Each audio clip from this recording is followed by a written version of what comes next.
Hi, welcome to the Crafts channel. My name's Corinne Brad and I want to show you how to make some really simple, almost like rosebud bowls.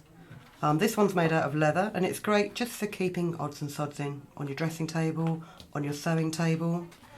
There's one made from felt here that has been assembled in a different way to the rosebud. And I've also made one here out of stiffened denim. This is just simply a hexagon of denim. I've pasted over the inside of it with a Mod Podge and let it dry, and it's given it a certain amount of stiffness so you can use it just to pop things in, keep them in one place on your work surface. So to begin with, if you find the centre of a square of card, quite simply by going corner to corner, like so, and draw yourself a circle. This is how you make a hexagon template. Draw as big a circle as you like. Ooh. If you drop your compass, just make sure you put it back in the hole. And also what I'm going to do is I'm going to do a concentric circle in the centre of it. This will form the base of your bowl and it will make sure that when you cut down the sides of the hexagon, you don't cut down too far. Now, in my stupidity, of which you're probably used to by now, I've neglected to pack a protractor.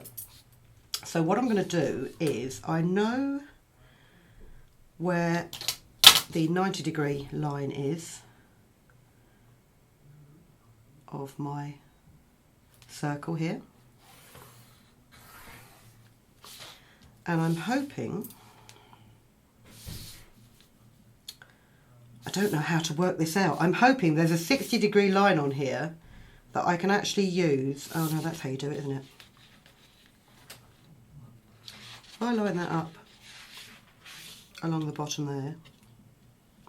This is why gridded cutting mats are fantastic, because they have all sorts of lines and circles that you never imagine you're going to need, but actually you do. And this is my 60-degree line here, and also here. Would have been far easier with a protractor. I'm just going to extend these down. This may not make the world's most mathematically precise hexagon, but we're going to cut it out of felt and we're going to sew it. It really doesn't matter. It's not as if you're piecing it together like a piece of patchwork. So we just join up these arcs like this.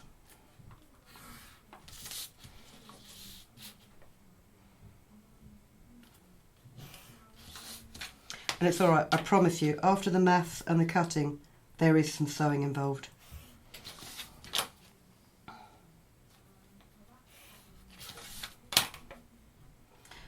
But there's not an awful lot of sewing involved, which is why this makes such a cute project. If you love fabric and you love the look of sewing, but perhaps you're not very good at it, or you need to do something in a hurry, once you've got your template, you can knock out these little bowls really, really quickly.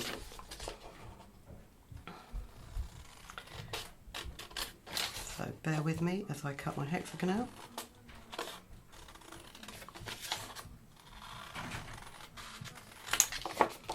So that's your basic shape, and then cut down to that concentric circle that you'd drawn earlier, because these will be the limitations of your cutting on your fabric.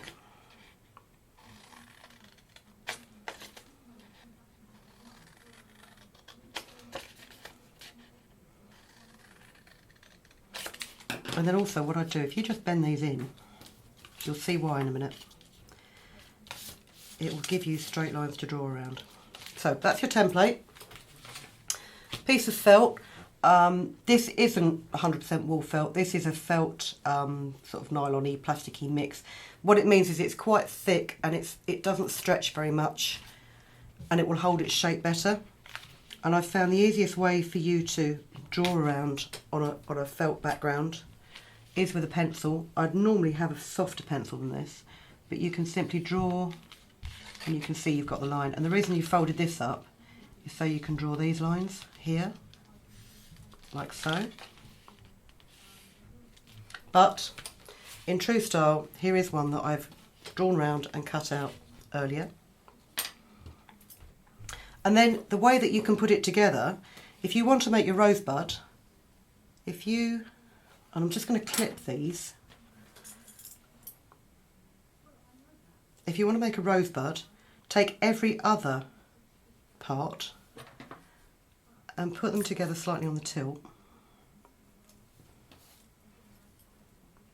like so. And as you can see with this bowl, what I've actually done is I've attached that centre bit together with paper fasteners that you can pick up in any craft store. And then all you do with the outside is you again clip around the outside. So you've got those 2 layers of rose petals. But I just want to show you how to make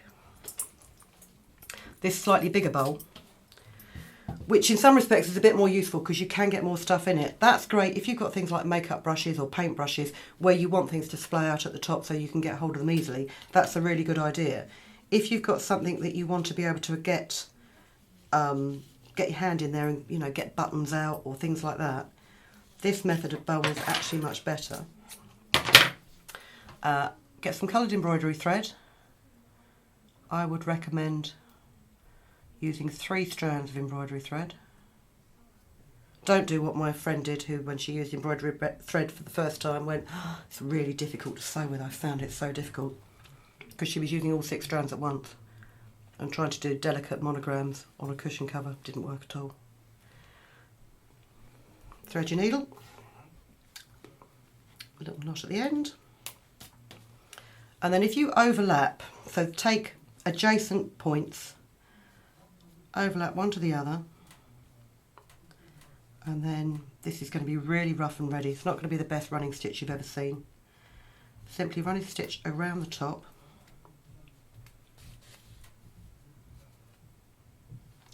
like so.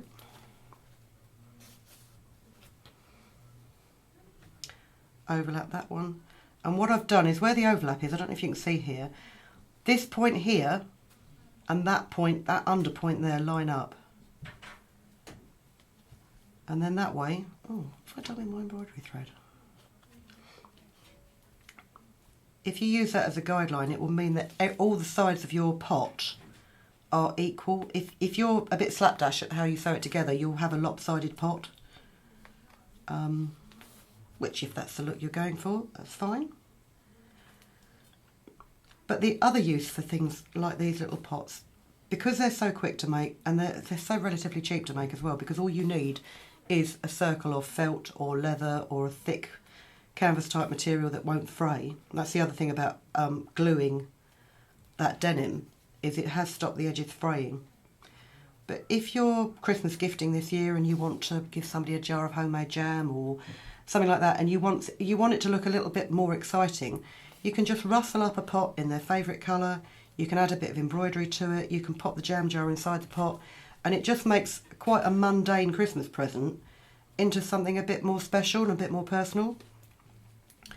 So I'm nearly finished sewing this pot up. As I say, it's the worst running stitch in the world. But I'm going to call it rustic because it doesn't really matter. And sometimes if you make something too perfectly, it then stops being handmade. And it's quite nice to actually feel that the gift that you've made is quite obviously been sewn with love. Finish that off on the inside with a neater knot. And there you go. Simple pot to pop your stuff in. Or a rosebud bowl, just like these. So there you go. I hope you enjoyed the demonstration. I hope you understand how to make the template. Essentially just start with a hexagon and go from there. And we will catch up with you next time. Bye. If you've been inspired to create, please share your makes with us in the comments section below. And if you've enjoyed videos by the Crafts channel, hit the like button. Want to see more of us? Then click subscribe. See you next time.